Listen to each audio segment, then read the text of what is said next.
I remember vividly reading as a senior in high school, a youth minister giving me E.M. Bounds' Power of Prayer. And it's filled with stories of these grand men and women of prayer from years ago who would pray for 5 hours and 8 hours a day and then complain about their prayerlessness. But it's really an exciting book. And a senior in high school, I read the book and I thought, this is exciting. I'm gonna pray for an hour. And I went home and I went in my bedroom and I closed the door, knelt down by my bed, I took off my watch, set it on the bed, and I closed my eyes and I began to pray. And I prayed for everyone and everything I could think of. And I finally opened my eyes and looked at the watch. 5 minutes. 5 minutes. I got up off my knees and walked out of the room and thought, I don't know what these people pray for. Yeah, but you know what? When you prayed that 5 minutes, you probably prayed 3 minutes longer than 90% of the Christians in America. Oh, and that's the sad part. But you see, today, when you begin to understand the principles that you teach, the principles that we teach, when you teach people how to pray Scripture, praying an hour goes by so fast. Yeah. And one of my delights is to see Christians, people who've been Christians sometimes for years and years and years and have always just felt so weak in their prayer life, come alive. And they see power and they see things begin to happen. That the church is no longer about them coming and simply being a spectator, but they're learning to pray in a way that impacts the world. Yeah. You mentioned something about the guys of old and so forth. I think one of the problems today is that of busyness. We're so busy that just to carve out time, and here's my experience, and it's very limited, but normally when someone does get a burden to pray and carve out time, they carve out so much or at such an ungodly hour that they can't keep it up. Oh, yeah. And so it starts off great and then it fizzles out because they can't continue that. But then on the other hand, we're so busy, and one of the things that I know that we all have an equal amount of is 24 hours in one day. Yeah. No more, no less. That's right. That's right. And so if you're going to put something in prayer, something else has got to go out. Exactly. So you've got just so much time. So how do we help people, first of all, take that first step of rearranging their lives, of rearranging their priorities to be able to have time with God? Because that's a big issue, I think. Yeah, it is. It's huge. But one of the most important things that we can do for them before they even look at their day is to help them understand that prayer is doing something. Because you see, if prayer in your mind is just sitting there thinking religious thoughts, well, I don't have time for that. Yeah. I'm a busy person. Even I may be a very committed Christian, a pastor, a missionary. I got things to do for God. Yeah. And if prayer is only sort of a nice meditative exercise, but it's not really connected to doing something, we'll never give ourselves to that. So the first thing that has to come is almost a theological shift that you see biblically, that prayer is doing things. It's connecting with the will of God, and it's seeing God's hand poured out. It's the reason why Luther, could say, I'm so busy today, I must pray more. Yeah. Well, see, that's a correct understanding.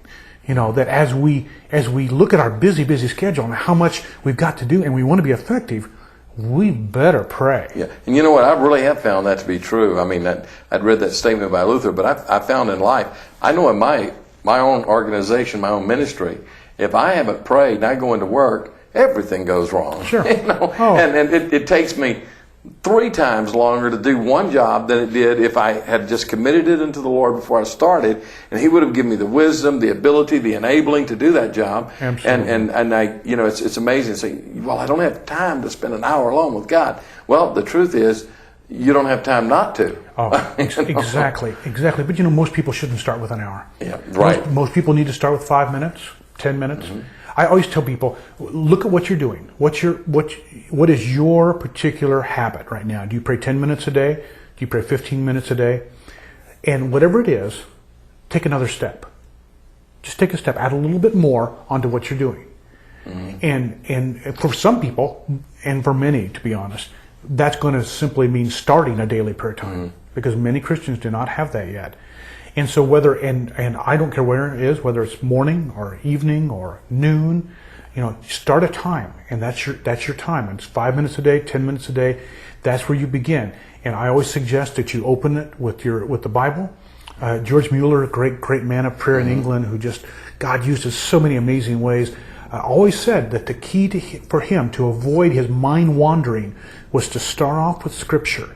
And the Scripture had the ability to help his mind focus on God and to not wander when he prayed. And that's wandering minds are one of the biggest problems I hear from Christians when they pray.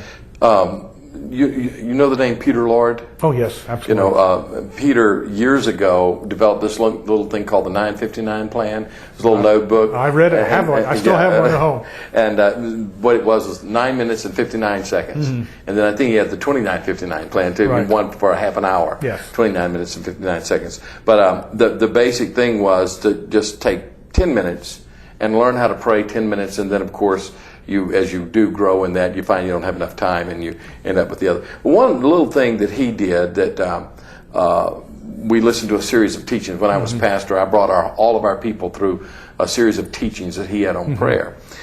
And one of the things he said, and I thought it was really a neat thing that I think anybody listening to this broadcast could do, is take a sheet of paper, fold it over once, fold it over another time, and you've got 8 little areas. And on one of those areas, write down the things that you know you want to pray for every day. You know, like for instance, my wife, my children, my grandchildren, my staff. Every day I want to pray for them. And then there are things that you pray for every day. I mean, once a week. Like for instance, on Sunday, he says pray for your pastor, pray for your church staff. You know, on Monday maybe some missionaries you know, and then Tuesdays people who don't know Christ. Wednesday people who are Christians who are away from the Lord. Thursday people who are sick, or you know, something like that, which is just kind of helps you to organize really, and just a little piece of paper, stick in your pocket. And wherever you go all day long, you've got something. And I think this is the kind of practical thing that I'm sensing. I don't know, but that's the kind of practical thing you want to see people do. That is exactly. And I remember seeing that years ago. I actually adapted that a bit and added it to my prayer journal. One of the things that many, many Christians are growing in is a little bit of journaling, writing some things down as they study or as they pray. And I always buy a really cheap, thin prayer journal because it makes me feel good when I finish it. Instead of a great, big, expensive thing.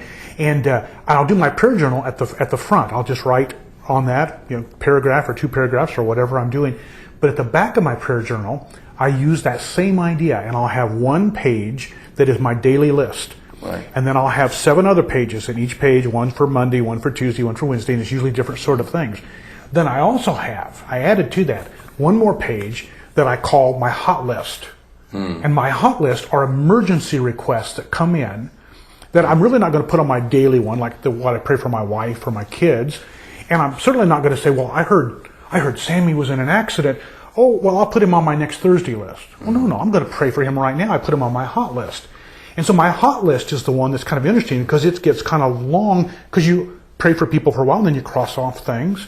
And so that's the one that keeps growing. So it grows towards the front of the book and the journal grows towards that and they meet and then I put it up and start another one.